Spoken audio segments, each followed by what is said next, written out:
राधे राधे, जय श्री कृष्ण। आपने बहुत बार लोगों को कहते हुए यह सुना होगा कि आसमान खा गया या फिर जमीन निकल गई। लेकिन अर्थ पे एक ऐसी जगह है जहाँ पे लोगों ने क्लेम किया है कि वहाँ पे सच में ऐसा होता है।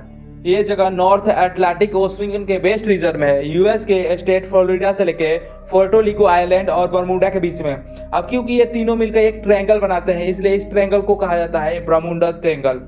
लेकिन इस एरिया में जो जो इंसिडेंट हुए हैं, इसकी वजह से इसे और भी नाम दिए गए हैं, जैसे Devil's Triangle, the limbo of the lost. अब बात यह है कि ये एरिया जो है, इसके बारे में बात होना शुरू कैसे हुई। 1950 में यूएस मीडिया के अंदर इस एरिया के बारे में हल्की हल्की बात शुरू हो रही थी। लेकिन इसे पहली बार बरमूडा ट्रायंगल तब बोलना चालू किया जब वेल्सन गेली ने एक आर्टिकल पब्लिक किया और गोसी मैगजीन में। और उसमें उन्होंने लिखा फ्लोरिडा के पास एक एरिया है जो 3 पॉइंट से मिलकर बना है, जहाँ पे कुछ अजीब से एक्टिविटी हो रही है।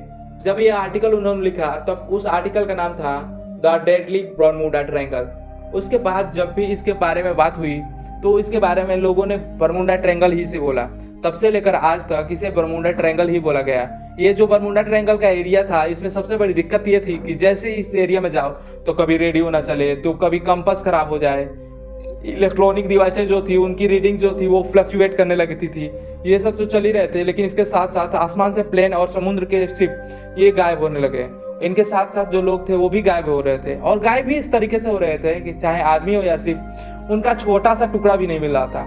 अब ये जब सारे इंसिडेंट हो रहे थे तो लोगों ने अलग अलग बोलना चीजें चालू कर दी। कुछ लोगों ने बोला कि इस एरिया में सी मॉन्स्टर है, कुछ लोगों ने कहा कि इस एलियन का इसमें इन्फ्लुएंस है, कुछ लोगों ने कहा कि इसमें एक इल्यूमिनाटी की इसमें कोई कॉन्स्पिरेसी है, उसके साथ जोड़ना चालू कर दिया।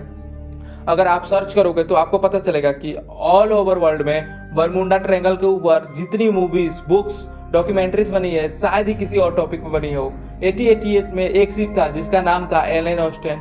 ये इंग्लैंड से न्यूयॉर्क के लिए निकलता है। 2 से 3 दिन यह ट्रेवल करने के बाद इस शिप का जो कैप्टन था, जिसका नाम ग्रिफिन था, वो अनप्लान्ड एक शॉर्टकट लेता है ताकि वो जल्दी पहुंच जाए। ये जो शॉर्टकट था ये बरमूडा ट्रायंगल के पास से ही होकर गुजरता था। लेकिन जैसे ही बरमूडा ट्रायंगल का एरिया आता है तो कैप्टन को थोड़ी ही दूर पे एक बोट दिखती है जो बिना किसी पैटर्न के अजीबोगरीब से घूमती है, इधर सुबह मूव कर रही थी। कैप्टन ने कई बार कोशिश की कम्युनिकेट करने की, लेकिन कोई भी रिस्पॉन्स नहीं आया उस बोट से। शुरू में तो ये लोग डर रहे थे। कुछ टाइम के बाद कैप्टन ने कुछ लोगों को उस बोट पे भेजा कि ये चेक करने के लिए ये बोट रिस्पॉन्स क्यों नहीं कर रही है उस बोट पर। लेकिन पहुंचने के बाद हर कोई शॉक्ड हो गया, क्योंकि वो पूरी की पूरी बोट खाली थी, उसमें कोई भी नहीं था। ना तो कैप्टन था, ना तो कोई क्रू था, ना ही कोई पैसेंजर था, और सारी चीजें उस बोट की सलामत थी और कोई डैमेज नहीं था। इसके बाद ये मिलकर ये डिसाइड करते हैं कि ये बोट जो है इसे अपने साथ लेकर न्यूयॉर्क चलते हैं। वहाँ का अथॉरिटी को इन्फॉर्म कर देंगे ताकि कोई इलीगल एक्टिविटी वगैरह हो रही हो तो उसे ट्रैक करा जा सके।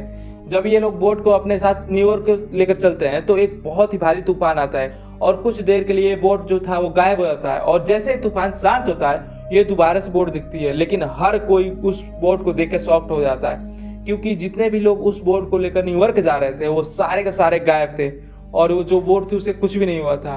और इसके बाद वो बोट को वहीं छोड़ देते हैं और न्यूयॉर्क निकल जाते हैं।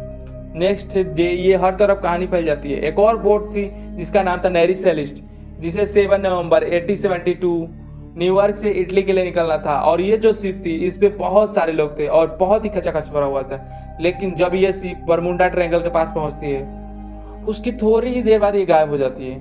इसे बहुत ढूंढा जाता है लेकिन ये कहीं भी नहीं मिलती। लेकिन करीब 1 महीने बाद 4 दिसंबर 1872 को ये शिप बरमूडा ट्रायंगल के पास तैरता हुआ ऐसे दिखता है। अब जिन लोगों को ये शिप दिखता है वो ऐसे इन्फॉर्म करते हैं और फिर रेस्क्यू टीम आती है।